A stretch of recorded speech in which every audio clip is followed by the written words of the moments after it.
Ready? Welcome to our live. Also, just a reminder, I'll feed you the first few questions after you intro. All right, I'm going to turn around so we can slide into this. You just tell me when it's ready. Ready. Welcome to our live Q&A on Instant. I'm Rhett. This is Link. We're Rhett and Link. We're going to be answering your questions that you post below. It is below, right? We're going to be talking mostly about buddy system. We may answer other questions, but the thing that we are personally excited about right now as we speak and as we sit on these swivelly chairs is our new series, Buddy System. Which launches tomorrow at noon Eastern. On YouTube Red. First episode. Free. Everybody can watch it. Episodes 2 through 8. You got to be a YouTube Red subscriber.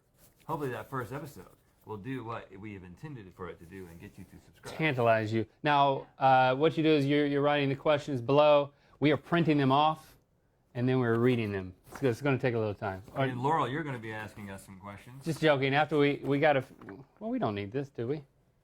You're gonna dictate the questions that are being read. Sure. Since we're not going to read them ourselves. Well, why don't we go back to Buddy System? Okay. Let's go back. Tell us a little bit about your show.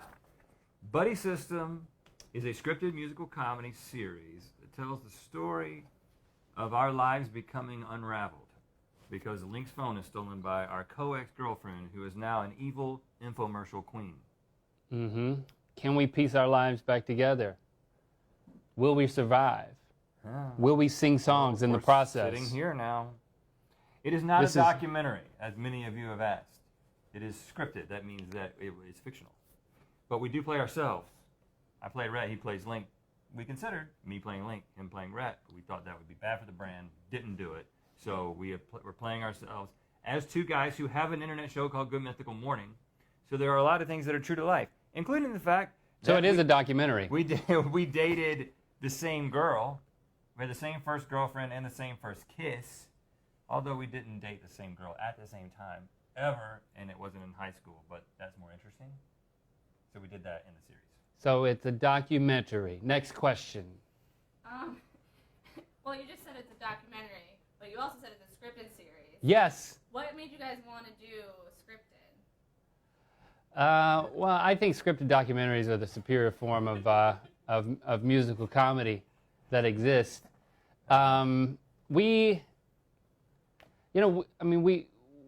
We love doing Good Mythical Morning, but we love scratching creative itches. And we've had a long-term itch in a weird place to make, to write something, well, basically. And we wrote it like a movie. And then we, at a certain point, since we knew it was going to be 8 episodes, we started to divide it up. And like the process shifted a little bit from being, okay, this is the one story to what's the story per episode. And this is something we wanted to do for a long time. Yeah, because once you, like these specifics that I'm talking about are the type of things that we have fun figuring out. And sitting in a room and writing on paper. And if you go back to the remember sitting in a room? The beginning of our, friendship, the beginning of us knowing that we wanted to do something together creatively. Even in middle school, we sat down and wrote a screenplay together called Gutless Wonders, which if you watch Good Mythical Morning, there was a whole week where we read scenes from Gutless Wonders. But, so Good Mythical Morning was originally a side project, right? It was a thing where it's like, well, let's just, we're making these music videos and these sketches, these local commercials, but let's do something that gives us a way to talk to our audience every single day, and that's what Good Mythical Morning started as. But we've never lost our passion for creating those things that are scripted and planned and ridiculous in a way that doesn't, GMM is all off the cuff, and that's great, but we wanted something that was more planned and scripted. It's a different art. His answer was scripted. Yeah. Can you tell? I'm actually reading a teleprompter right now. I'm really good at it. Give us another one. Stump us. Well, you guys seem so excited about doing this. Can we expect a season 2? You can expect it. You should expect it. I don't know if we can commit to delivering on it. Yeah. I would say with confidence at this point I have no clue. No, no. I would say with confidence, we had such a great experience making the first season of Buddy System that we very much are planning on doing a second season. It's not official, Period. but we're going to do something. No, it's not like it's not. It's not officially in place. It's not I'm not officially- making an official announcement right now that we're a- doing here's season what I 2. can say, without a doubt. But this is yes, we not- will do it. This is not promise. the end. This is not the end of us doing scripted comedy, by a long shot. What about the musical album you guys made? Yes. So there is as Link said, I think he said, I don't know. I thought it. We've talked about it so much, I don't know if you said it already today, but there is a song Read the script. in every single episode. This is all part of the teleprompter, man. I'm just being very convincing. Right. There is a song in every single episode. And we decided, well, if we've got songs, we should make those into music videos, and therefore there should be an album. It didn't really happen like that. From the very beginning, we knew we wanted to have an album associated with Buddy System. And you can go and listen to that right now. You can listen to the whole album. And in fact, if you are a YouTube Red subscriber, you also have Google Play Music. So Automatically. you can go and get the entire album. Which is like Spotify for cool people. Yes, it is. And we wanted to make Buddy System, the music for season 1, a physical album, like grooved on vinyl, because that's really hipster. Mm-hmm. And we looked into it, and we didn't have enough time. We lost heart. No, we didn't have enough time. You have to remaster your tracks so that they can physically be grooved on vinyl. They have to do something different to the tracks. And you have to do the physical grooving yourself. And then, well, I didn't volunteer for that. With your fingernails. But it takes so long to do that the timing didn't work out. Right. Cool. So, you ready for some questions from your fans? Yeah, Do we it. are. Who are submitting on Instant's Facebook page? Instant's Facebook Yeah, page. hey, just in case submit your if questions. you're just tuning in right now, we're doing a live Q&A on Instant, and we're reading your questions as they appear below us. right here. Y'all The have- first one comes from It comes from Haley Wilkin. And Hilly? Haley. Haley. That would be- You have dozens of fans have written in, by the way. What was the most difficult part of the Buddy System process? I thought the most difficult part of the process for me was going to be remembering my lines. Over the sketches that we had done for years, I was just not good at remembering my lines. Matter of fact, I can't even remember what I'm supposed to say right now. Yeah. But I read it a lot. I looked at it, and I asked. It's not a problem. I asked people who do acting for a living how they memorize lines. I read about how Robert Downey Jr. does it. He uses an earpiece don't give away his in his Iron Man costume. give I was away like, his secrets. don't have one of those. I better memorize these things. And so that worked out. But I was nervous about that. I would say, I think the most difficult part of the process was there being so much creativity put into every element, and at some point you just have to let things go. We're incredibly proud of the final product, but with so much music, and we play different characters, and we're writing and acting and producing, you want to throw 100% of yourself into every single thing. We definitely threw more than 100% of ourselves, which is mathematically impossible. I know, you don't have to remind me in the comments. Well, there's 2 of us, Um, so it is possible. okay, we put We could- 200% in, so take that. Take that, mathematicians. But you get to a point where you're like, oh, I would like to take another day to come up with a joke here. And eventually you just have to be like, you know what?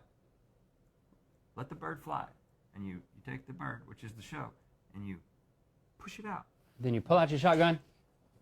Yeah, right. If it's a dove, that's And you good shoot eating. it. You wrap shoot the it. breast in bacon. Oh, marinate it. yeah. My mom is great at that. Cook it on a Grill. high temperature. You grill, oh, yeah. Very you high. grill it. Yeah. Don't slow and low that puppy. Yeah. Well, don't cook a puppy. We're not advocating that. Cook a dove wrapped in bacon at a high temperature. Cook pork at a low and slow temperature. Yeah. Yeah, y'all heard it here. Yeah. Not a white dove, though, a gray dove, because a white dove is like a symbol of peace, and that's Ironic. real sick. That's called an ironic meal. I think we've talked enough about meats. You a so- vegetarian? No, I was at one Not anymore. Got over that. Until right now. Until We just can talk. talked I'm getting a dove. Bacon wrapped dove. Mm. A lot of people want to know, including Tatiana and Merrick, if you guys are gonna publish Buddy System bloopers or a gag reel. Tatiana and Merrick, that's a double question. They gave 200% on that question. Are we going to publish bloopers? Well, first of all, you people love bloopers. I've definitely seen You and your this. bloopers. You know, I mean, here's what I'm going to say about that. I don't know. In fact, I've heard that there is a blooper reel. We but have not haven't seen even it. seen it. So you're not going to see it yet. We have to approve that kind of thing. Makes us angry when you ask. I don't know why we If seem the- angry. If the implication of the question is, well, listen, these guys aren't going to be funny unless they screw it up. Well, Then you're right. That's not true. Well- The show itself is funny. If you're waiting for the blooper reel, basically it's like going to a freaking amazing Chinese restaurant and you only get excited about the fortune cookie. You know what I'm saying? Get the freaking Peking duck. Swallow your pride. Get that thing. It's been sitting out on some hanger for 24 hours. Eat the whole thing. It tastes incredible. Are we going to take everyone back to eating some sort of feathered creature? Yes. You see what I'm going with that. Yeah. Wrap it in bacon. More on food. Andrea wants you guys to do a video on potatoes. This is On just a comment. potatoes? Did we answer like... It's an what- idea for you guys. Yeah. So there may be a blooper reel, but only if you like the series.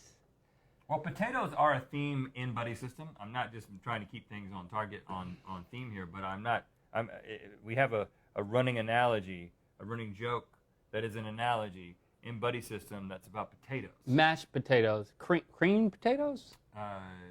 It's mashed potatoes in a buffet. Well, we didn't say mashed potatoes. We just said potatoes, and you have to infer that they're mashed. But you learn that here. See, now when that episode comes out, that is episode 3, and we mentioned potatoes. You can picture mashed potatoes, even though we did not specify. And then the analogy carries through to episode 4, in which there is a scene where I say, Link, I think you're really taking this potatoes analogy too far, and we I say, you're right, cut it off. because I remember all my lines. I remember that line, Yeah. even now. Yeah, without the earpiece. Let's go through the lines. Didn't have an earpiece. Did they brand you? What? That was my line Yeah. there. What? Never mind. Hey, man, we gotta. Keep going. This is good. I'm trying to Can we act remember. the whole thing out? Huh. Can we act out the entire buddy system now, and you can recut it? Listen, You have to do it really, really quick. Like, no. Well, you guys seem to be having such a good time together. I was going for it. No, it's fine. We were gonna maybe at the end. if we Okay, have at the time. end, Yeah. no one's watching. Someone wants you to sing too. Yeah. No. But I think we have a really cute question from Nicholas. Which Oh, is, Nicholas and his cute questions. and his cute questions. What's the secret to lifelong friendship? Lifelong friendship. A lifelong buddy system.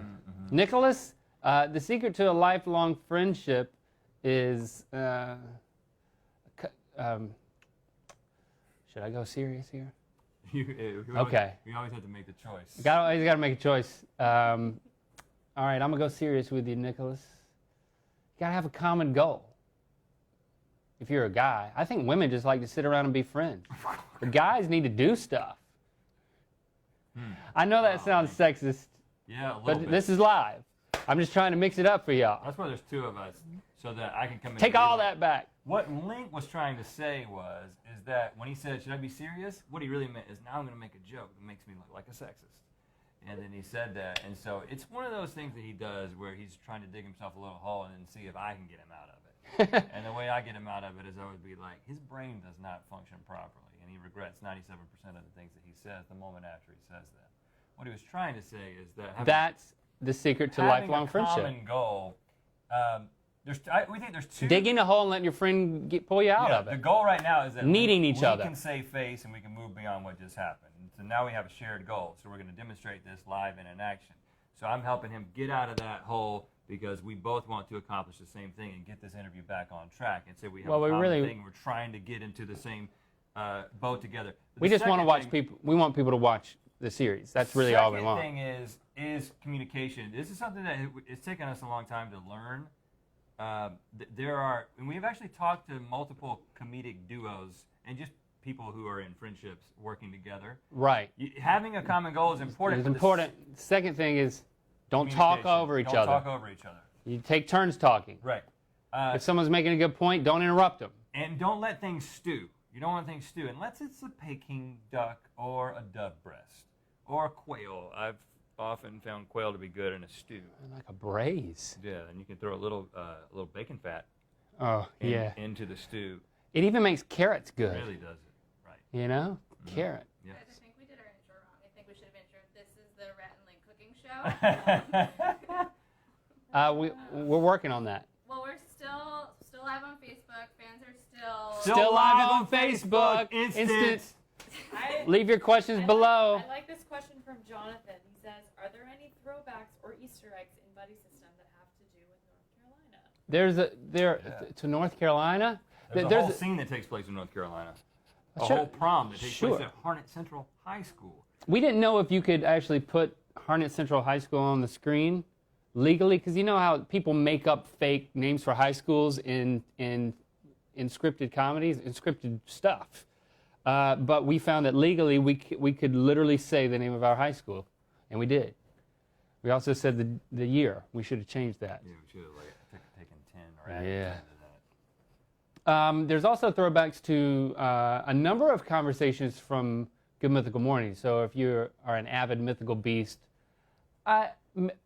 maybe I'll call them inside jokes. Maybe you should.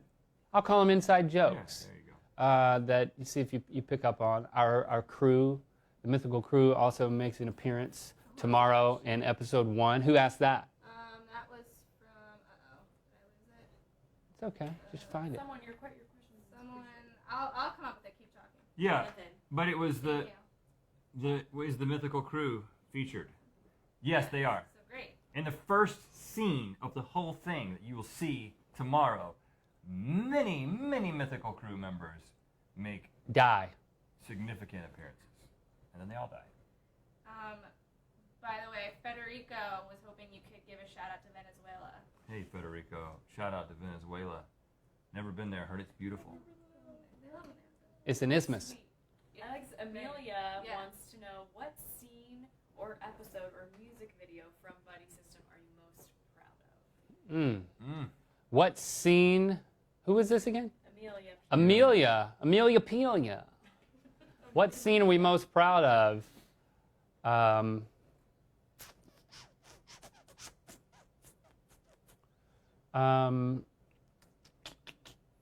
Well, there's a certain.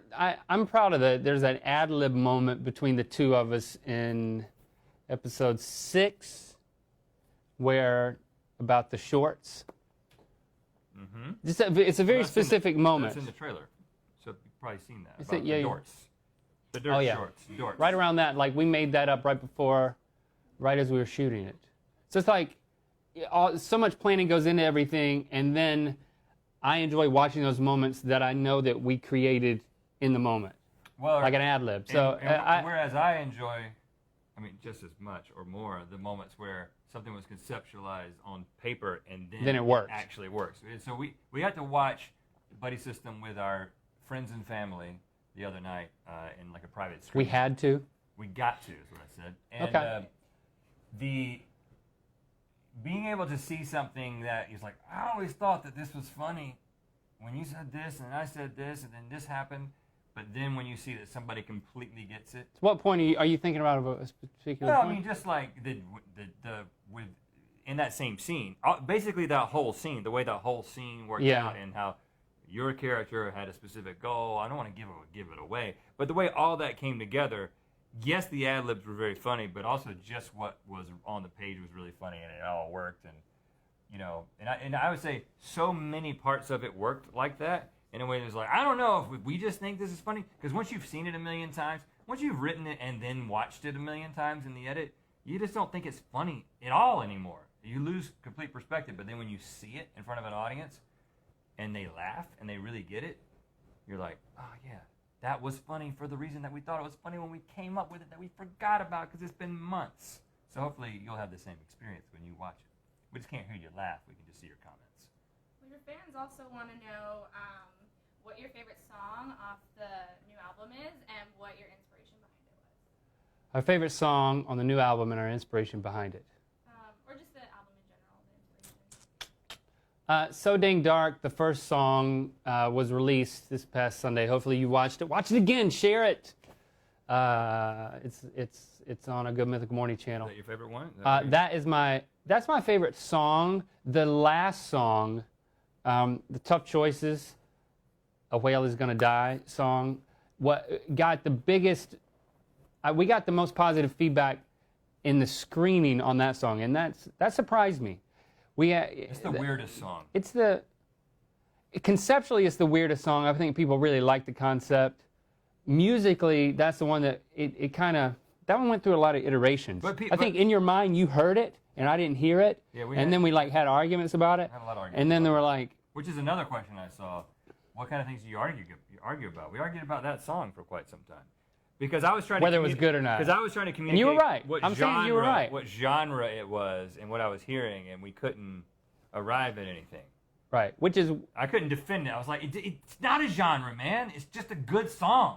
It's our genre, man. But give me a reference. Can you at least give me a reference? We have to give a reference to Mark, our music producer, who he adds elements to the track to help it take shape. Yeah. And so I'm like, well, let's give him a reference, or like 5 references, and say this about this and this about references. This. And so it's good. But it turned out, and I'll say real quickly, most of our songs that we've ever written work in a very particular way. We write the music and we write the lyrics, and then we give it to our producer, who basically fills the song out and adds the instrumentation that, we just send like piano or guitar and us singing. A demo. But one song that happened differently than has ever happened was the a cappella song, the Barbershop Quartet, If I Had Another Me. Is that what we ended up calling that on the album, If I Had Another Me? And we have no idea how to write 4-part barbershop quartet harmony, so we actually collaborated with Ben Bram. My only association with a cappella is making fun of it. Right, but barbershop quartet and a cappella, I believe, are different. But we worked with Grammy Award-winning composer extraordinaire Ben Bram, who actually works with Pentatonics, and we sent him the lyrics, and then he came back with that song with the 4 different parts, 2 for Link, 2 for me. And the first time we just sat down and listened to it. And he sang all of it. And now we were okay, well, let's just isolate one of those, and we played one of the tracks, and there was no way that we could sing it. It took us several weeks of listening to that to get to a place where we could sing it, because it was so counterintuitive. It was like listening to another language. Just something our ear had never heard. Man, this is not 90s country music or 90s rap music. Yeah. I cannot speak the language. Those are the 2 music languages that I speak. But it turned out. And a lot of people it turned out. To know, thank you. A lot of people want to know, like Beatrice wanted to know if the body paint from the So Dang Dark music video came off. No, Beatrice, the body paint is still on there. There's a few parts that it was very difficult to wash off, but it comes in very handy in dark rooms. Well, fans also want to know. It came off that night, except for inside of my ears, and then the next day, people were like, "Why is the inside of your ear orange?"